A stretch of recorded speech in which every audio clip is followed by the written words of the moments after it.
నమస్కారం. శారీరకమైన కష్టాలను ఎదుర్కొంటున్నప్పుడు కూడా ఆనందాన్ని, శాంతిని పొందగలమా? ఇది కేవలం సహనంతో బాధను భరించడం గురించి కాదు. కాదు. బాధ మధ్యలోనే, బహుశా ఆ బాధ కారణంగానే ఒక ఉన్నతమైన ఆనందాన్ని అనుభవించడం అసలు సాధ్యమేనా? ఇదే ఈరోజు మనం లోతుగా చూడబోయే అంశం. పురాతన బౌద్ధ గ్రంథాల నుండి మనకొక అద్భుతమైన సంభాషణ దొరికింది. అవును, దాదాపు నమ్మశక్యం కాని సంభాషణ ఇది. నిజమే. ఈ గాథలు థేరగాథల నుండి తీసుకోబడ్డాయి. ప్రత్యేకంగా న్హాతకముని థేరగాథలు. ఓకే. ఇవి ఒక వృద్ధ సన్యాసి పలికిన మాటలు. ఆయన వయసు పైబడింది, తీవ్రమైన వాతరోగంతో బాధపడుతున్నారు. కనీస సౌకర్యాలు కూడా లేని ఒక అడవిలో జీవిస్తున్నారు. అయినా కూడా తాను పొందిన అంతర్గత స్వేచ్ఛ గురించి, అపారమైన ఆనందం గురించి ఆయన చేసిన ప్రకటనలు మనల్ని నివ్వెరపరుస్తాయి. కరెక్ట్. ఈ సంభాషణ లోతుల్లోకి వెళ్దాం. శారీరక బాధ అనే వాస్తవాన్ని అంగీకరిస్తూనే దాన్ని అధిగమించిన ఒక వ్యక్తి మనస్తత్వాన్ని అర్థం చేసుకుందాం. తప్పకుండా. ప్రకారం ఆయనను జ్ఞాతకముని అనేవారు. జ్ఞాతకముని అంటే స్నానం చేసిన లేదా శుద్ధి చేయబడిన మౌని అనే అర్థం. ఓ, అంటే దానికి రెండు రకాల అర్థాలుండొచ్చా? ఉండొచ్చు. బహుశా ఆయన ప్రతిరోజూ క్రమం తప్పకుండా స్నానం చేసేవారేమో, లేదా అంతర్గతంగా శుద్ధి చెందినవారని ఆ పేరు వచ్చి ఉండవచ్చు. పాణ్యట. పూర్వజన్మలో చేసుకున్న పుణ్యకార్యాల ఫలితంగా ఆయన ఉన్నత జన్మలెత్తారని కూడా ఒక చిన్న ప్రస్తావన ఉంది. కాని మన చర్చకు ముఖ్యమైన విషయం ఆయన ప్రస్తుత జీవన విధానం. అవును. ఆయన ఎక్కడ నివసించేవారంటే రాజగృహానికి 3 యోజనాల దూరంలో. 3 యోజనాలా? అంటే చాలా దూరం. చాలా దూరం. ఒక దట్టమైన అడవిలో ఆశ్రమాన్ని నిర్మించుకుని ఒంటరిగా నివసించేవారు. ఇక్కడే మన సంభాషణ మొదలవుతుంది. ఆ వాతావరణం చాలా ముఖ్యం కదా. చాలా ముఖ్యం. ఆయన సమాజానికి, సౌకర్యాలకు దూరంగా పూర్తిగా ప్రకృతి మధ్య జీవిస్తున్నారు. ఒక్క నిమిషం, ఇక్కడే నాకొక్క ప్రశ్న. ఆయన వృద్ధుడు, తీవ్రమైన వాతరోగంతో బాధపడుతున్నారు. అవును. అలాంటి స్థితిలో ఒక విహారంలో తోటి భిక్షువుల మధ్య ఉంటే సేవ చేయడానికి, సహాయం చేయడానికి ఎవరైనా ఉంటారు కదా. ఉంటారు, నిజమే. అలాంటిది వదిలిపెట్టి ఒంటరిగా అడవిలో ఉండాలనే ఈ కఠినమైన ఎంపిక కొంచెం విపరీతంగా అనిపించడం లేదా? ఇది చాలా మంచి ప్రశ్న. సాధారణంగా చూస్తే అది విపరీతంగానే అనిపిస్తుంది కదా. అవును. కానీ ఆయన దృక్కోణం నుండి చూస్తే అదొక స్పష్టమైన ఎంపిక. ధ్యాన సాధనకు, ఆత్మ పరిశీలనకు ఏకాంతం, నిశ్శబ్దం అత్యంత అవసరం. అంటే విహారంలో ఉంటే ఆటంకాలు ఉంటాయని. కరెక్ట్. సామాజిక కార్యకలాపాలు, సంభాషణలు ఇవన్నీ సాధనకు ఆటంకం కలిగించవచ్చు. ఆయనకు శారీరక సౌకర్యం కంటే మానసిక సాధనే ముఖ్యమనిపించింది. బహుశా తన బాధను కూడా తన సాధనలో ఒక భాగంగా, ఒక పరిశీలన వస్తువుగా ఆయన చూసి ఉండవచ్చు. ఓకే. ఆ కఠినమైన పరిస్థితులే తన అంతర్గత బలాన్ని పరీక్షించుకోవడానికి ఒక ప్రయోగశాలగా ఉపయోగపడ్డాయన్నమాట. అంటే ఆయన సమస్యల నుండి పారిపోవడం లేదు. లేదు. బదులుగా వాటి మధ్యలోనే ఉండి తన సాధనను కొనసాగించాలని నిర్ణయించుకున్నారు. ఇది ఆయన మనోబలాన్ని సూచిస్తుంది. అవును, ఖచ్చితంగా. ఇక ఈ గాథలు ఒక సూటి ప్రశ్నతో మొదలవుతాయి. స్వయంగా బుద్ధ భగవానుడే జ్ఞాతకమునిని అడుగుతారు. ఆ ప్రశ్నేమిటి? బుద్ధుడు ఆయనను చూసి ఎంతో కరుణతో ఇలా అడుగుతారు. నీవు వృద్ధుడివి, వాతరోగంతో బాధపడుతున్నావు. ఈ దట్టమైన కఠినమైన అడవిలో నివసిస్తున్నావు. ఆహారం కూడా సాదాసీదాగా ఉంది. ఇలాంటి పరిస్థితులలో ఓ భిక్షు నీవు ఎలా జీవించగలవు? నీ మనస్సు ఎలా ఉంది? ఇది కేవలం కుశల ప్రశ్న కాదు. కాదు. ఇందులో లోతైన ఆందోళన, వాస్తవికత ఉన్నాయి. ఆయన పడుతున్న శారీరక కష్టాన్ని బుద్ధుడు పూర్తిగా గుర్తిస్తున్నాడు. ఆ ప్రశ్నకు జ్ఞాతకముని ఇచ్చిన సమాధానం, అది ఈ మొత్తం సంభాషణకే గుండెకాయలాంటిది. నిజంగా నమ్మశక్యంగా లేదు. అవును. ఆయన తన బాధ గురించి ఒక్క మాట కూడా ఫిర్యాదు చెయ్యరు. కనీసం దాన్ని ప్రస్తావించరు. బదులుగా ఆయన ఏమంటారంటే, అపారమైన ఆనందంతో, సుఖంతో నా శరీరాన్ని పూర్తిగా నింపి, కఠినమైన ఆహారాన్ని స్వీకరిస్తూ కూడా ఈ అడవిలో నివసిస్తాను. పాలి భాషలో చెప్పాలంటే పీతిసుఖేన విపులేన పరిత్వాన సముచ్చయం. వావ్. అవును. ఈ సమాధానం విన్నప్పుడు ఒక క్షణం ఆగి ఆలోచించాల్సిందే. పీతిసుఖం అంటే కేవలం సంతోషం కాదు. అది ధ్యాన సాధన ద్వారా ఉద్భవించే ఒక రకమైన ఉత్సాహభరితమైన ఉప్పొంగే ఆనందం. అవును. ఆయన తన శరీరాన్ని ఆ ఆనందంతో నింపుతున్నాను, ఫరిత్వానా అంటున్నారు. ఓకే. అంటే నొప్పి ఉన్న ఖాళిని కూడా ఈ ఆనందంతో భర్తీ చేస్తున్నట్టుగా. అవును, భర్తీ చేస్తున్నానని అర్థం. ఇది నొప్పిని విస్మరించడం కాదు, దాని అనుభవాన్ని మార్చివేయడం. కానీ ఇది ఒక రకమైన పలాయనవాదంలా అనిపించడం లేదా? నొప్పి అనే వాస్తవికతను అంగీకరించకుండా దానిపై ఆనందాన్ని బలవంతంగా రుద్దినట్టుగా. ఎవరైనా అంత తీవ్రమైన నొప్పితో బాధపడుతున్నప్పుడు నేను ఆనందంగా ఉన్నాను అని చెప్పుకోవటం ఆత్మవంచన కాదా? ఇది చాలా కీలకమైన సందేహం. కానే ఇక్కడ జరుగుతున్నది అది కాదు. ఆయన నొప్పి లేదని చెప్పడం లేదు. చెప్పడం లేదు. లూకంపి భుంజామి అంటారు. అంటే కఠినమైన ఆహారం తింటున్నాను అని తన కష్టాన్ని అంగీకరిస్తున్నారు. కరెక్ట్. ఆయన చేస్తున్నది నొప్పిని అణచివేయడం కాదు, బదులుగా అంతకంటే శక్తివంతమైన ఒక మానసిక స్థితిని పెంపొందించుకోవడం. ఎలాగా? ఒక ఉదాహరణ చెప్పాలంటే, ఒక చిన్న గదిలో చీకటి ఉన్నప్పుడు మనం చీకటిని కర్రతో కొట్టి బయటకు పంపలేం. కాని ఒక దీపం వెలిగిస్తే చీకటి దానంతటా అదే మాయమవుతుంది. ఇక్కడ పీతిసుఖం ఆ దీపంలాంటిది. అది ఆయన చైతన్యంలో ప్రకాశిస్తున్నప్పుడు నొప్పి యొక్క అనుభవం బలహీనపడిపోతుంది. అది కేవలం ఒక శారీరక సంవేదనగా మిగిలిపోతుంది, మానసిక దుఃఖంగా మారదు. అంటే నొప్పి ఉంది, కాని ఆ నొప్పి నన్ను బాధించడం లేదు. శరీరం బాధపడుతోంది, కాని నేను ఆనందంగా ఉన్నాను అనే విభజనను ఆయన సాధించారు. సరిగ్గా చెప్పారు. చెప్పడం ఒక ఎత్తు, కాని ఆ స్థితిని ఎలా సాధించారు?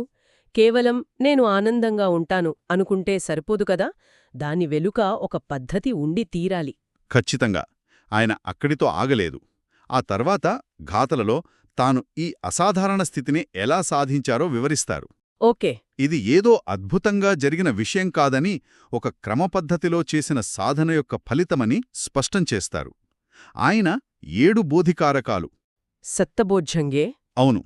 వాటితో పాటు 5 ఇంద్రియాని, 5 శక్తులు, బలాని వంటి వాటిని తాను అభివృద్ధి చేసుకున్నానని చెబుతారు. వీటితో పాటు తాను ఉన్నతమైన ధ్యాన స్థితిలో, అంటే ఝానసోకుమ్మ సంపన్నో స్థితిలో ఉన్నానని కూడా చెబుతారు. దీనర్థమేమిటి? దాని అర్థం అత్యంత సూక్ష్మమైన ధ్యానస్థితిని పొందినవాడు అని. అంటే ఆయన మనస్సు అత్యంత ఏకాగ్రతతో, ప్రశాంతతతో నిండి ఉంది. ఈ తీవ్రమైన మానసిక శిక్షణ ఫలితంగానే ఆయన ఒక కీలకమైన మైలురాయిని చేరుకున్నారు. అదే అనాసవోగా మారడం. అనాసవో అంటే మలినాలు లేనివాడిగా జీవించడం. అవును. ఈ ఆసవా అనే పదం బౌద్ధ తత్వశాస్త్రంలో చాలా ముఖ్యమైనది. ఈ ఆసవాలు అంటే ఏమిటి? వాటిని మానసిక మలినాలు అంటారు. కాని ఆచరణలో అవి ఎలా ఉంటాయి? ఆహా.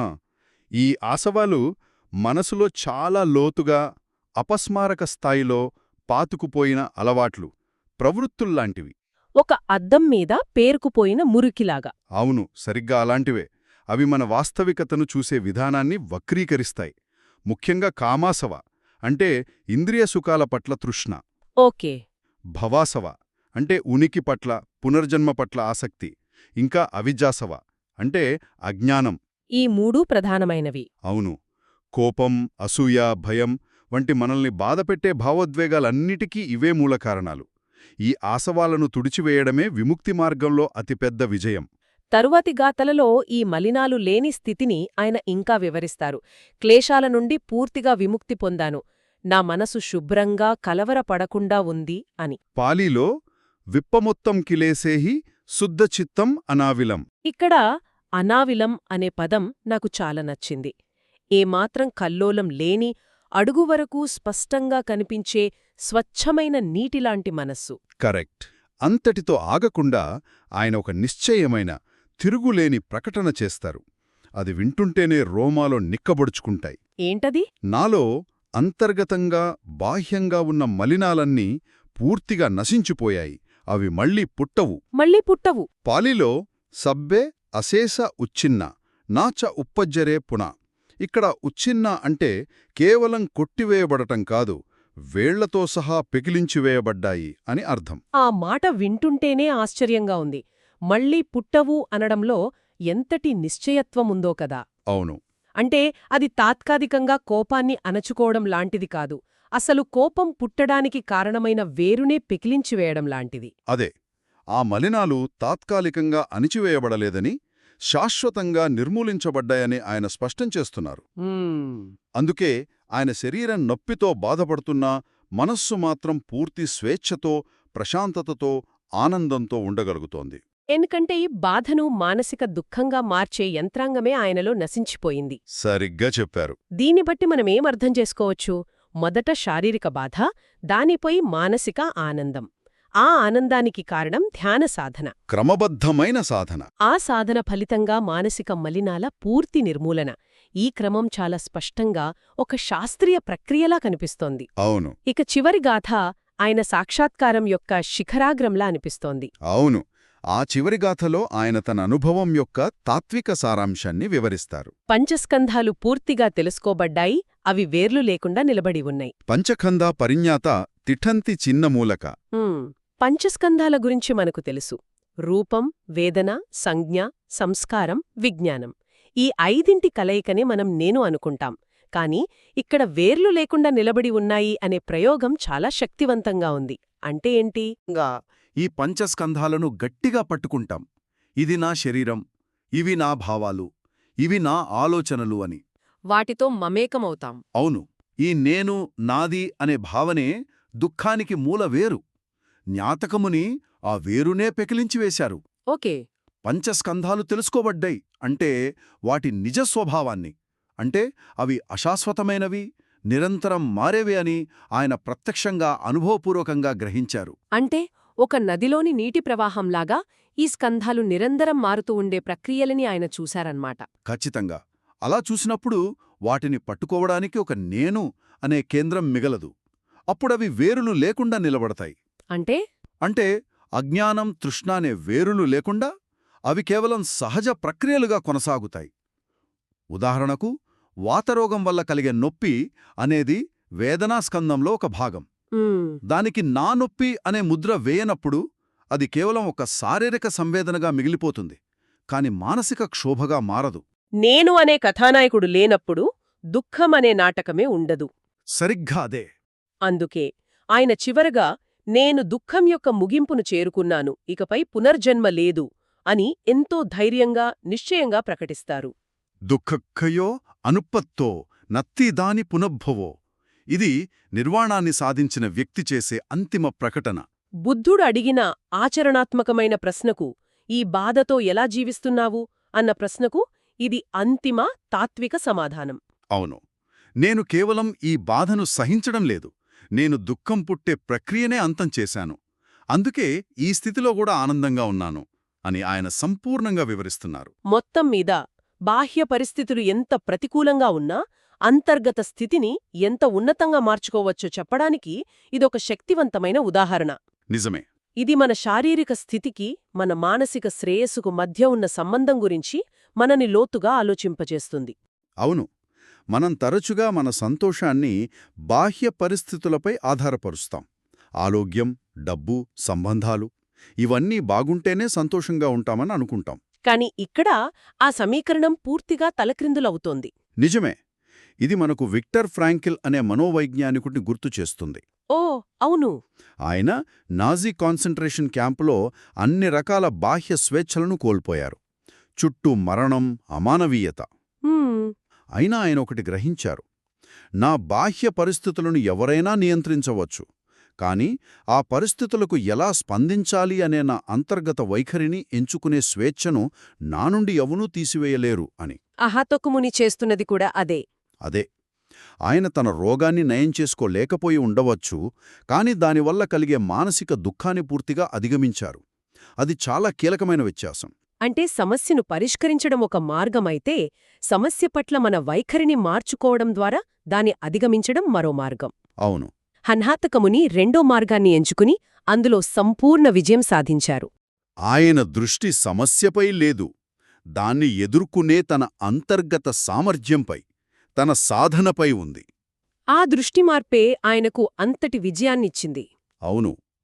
ఆయన తన అనుభవాన్ని ఒక క్రమపద్ధతిలో వివరించడం కూడా మనకు ఎంతో ఉపయోగపడుతుంది.